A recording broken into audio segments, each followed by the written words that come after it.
Bismillahirrahmanirrahim. Assalamualaikum warahmatullahi wabarakatuh. Kenalkan, nama saya Muhammad Wali dengan NIM 1B1-19086, kelas Ilmu Lingkungan C. Baik, di sini saya akan mempresentasikan tugas saya sistem pengelolaan limbah dengan judul perancangan sistem air limbah pada gedung.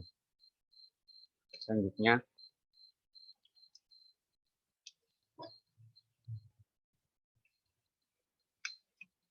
latar belakang, di mana gedung perkantoran NIPA Tower yang terletak di wilayah Institut Teknologi 10 November, Kota Surabaya merupakan suatu gedung bertingkat 11 yang saat ini masih dalam tahap pembangunan, di mana selain sebagai perkantoran, gedung tersebut juga diperuntukkan sebagai ruang kelas dan laboratorium yang akan menghasilkan air limbah domestik dan laboratorium.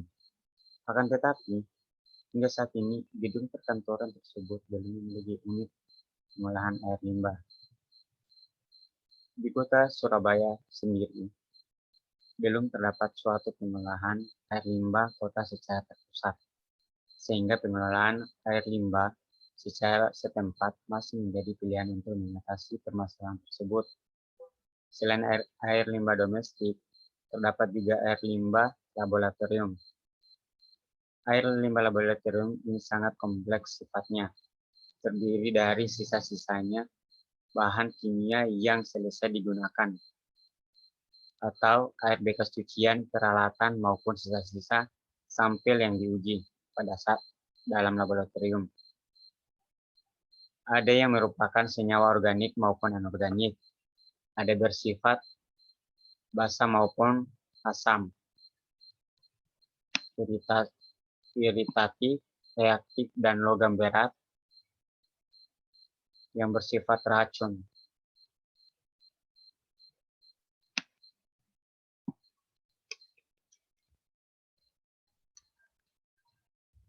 Selanjutnya, rumusan masalah. Ada terdiri 4 rumusan. Yang pertama, apa yang dimaksud dengan air limbah? Yang kedua, apa karakteristik air limbah? Yang ketiga, apa yang dimaksud dengan air limbah domestik? Yang keempat, apa yang dimaksud dengan air limbah laboratorium? Baik, slide selanjutnya. Tujuannya. Tujuannya untuk mengetahui apa yang dimaksud dengan air limbah. Kedua, mengetahui apa yang dimaksud dengan karakteristik. Ketiga, mengetahui apa yang dimaksud dengan air limbah. Keempat, mengetahui apa yang dimaksud dengan air limbah laboratorium. Slide selanjutnya.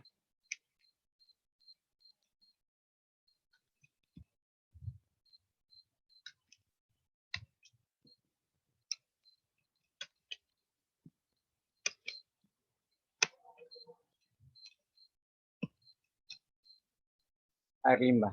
Menurut Peraturan Pemerintah Republik Indonesia Nomor 82 Tahun 2001, air limbah adalah sisa dari suatu usaha dan atau kegiatan yang berwujud cair. Suatu usaha dan atau kegiatan yang dimana sedang menurut Tecobanglaws et al. 2003 yang dimaksud air limbah wastafel adalah kombinasi dari cairan dan sampah-sampah air yang berasal dari daerah permukiman, perdagangan, perkantoran, dan industri, bersama dengan air tanah, air permukaan, dan air hujan yang mungkin ada. Di sini kita bisa melihat karakteristik air limbah. Yang pertama, deterjen, yang dimana itu di dalamnya bermacam-macam, yang diantaranya DOD, COD, TSS, fenol, nitrogen, fosfat, lemak, pH. Slide selanjutnya, sumber air limbah.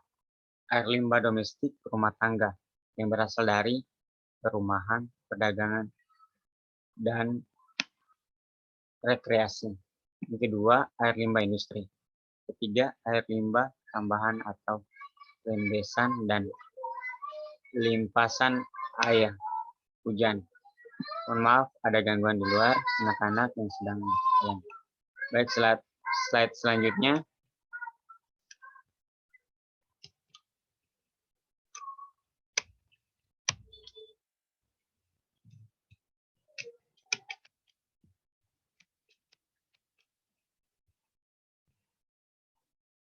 Penentuan debit air limbah, yang dimana sumber air limbah, besarnya pemakaian air bersih, curah hujan, daya serap, dan keadaan air tanah.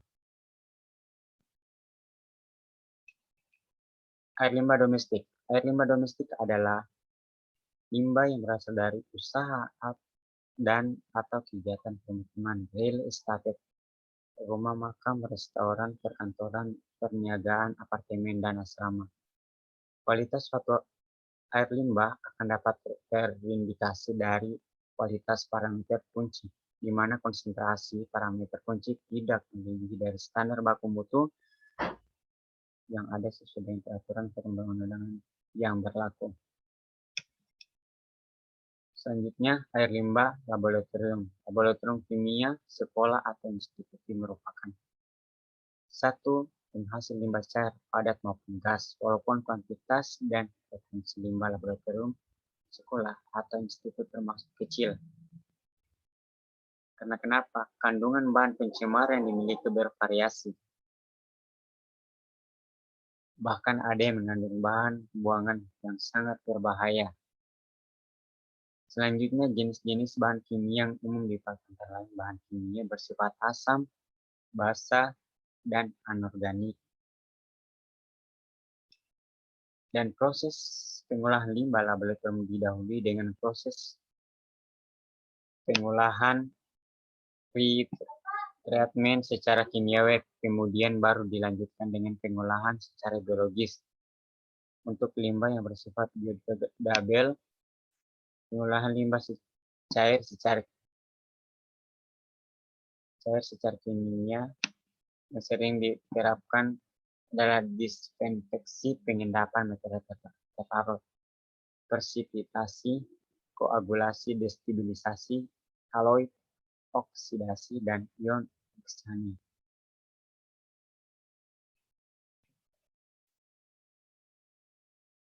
Sistem pengolahan anaerobik ada 4 macam. Yang pertama, hidrolisis, acidogenesis, akutogenesis, dan metanogenesis. Yang dimana yang pertama, hidrolisis. Nitrat folat diubah dalam ikatan yang larut dalam air. Sedangkan acidogenesis menghasilkan produk hasil berupa PTA.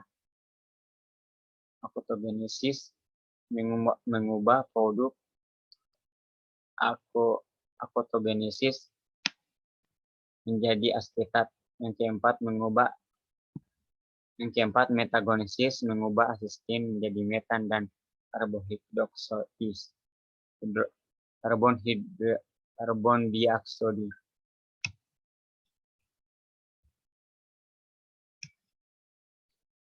Unit pengelolaan air limbah.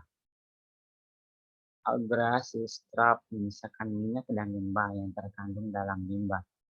Bak ekulasi suatu bak penampung air limbah yang dikelola menjadi konstan. Terus anaerobic filter, unit pengolahan di mana mikroorganisme tumbuh dan berkembang atas suatu media dengan bentuk lapisan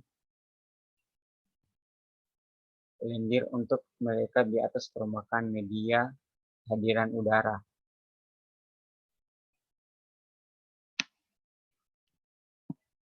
Baik, slide selanjutnya.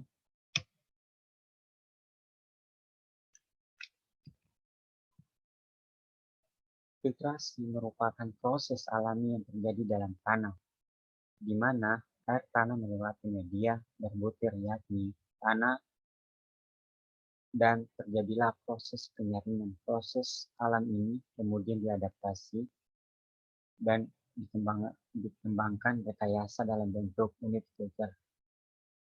Proses filtrasi dalam pengolahan air limbah bertujuan untuk menghilangkan partikulat yang sensi, dan kaloid. Baik, kesimpulannya, pemisahan limbah laboratorium harus dipisahkan berdasarkan karakteristik masing-masing, terutama bahan kimia, sehingga pretreatment masing-masing bahan kimia dapat dilakukan. Pembangunan dan penempatan unit pengolahan harus diatur sedemikian rupa sehingga untuk memudahkan operasional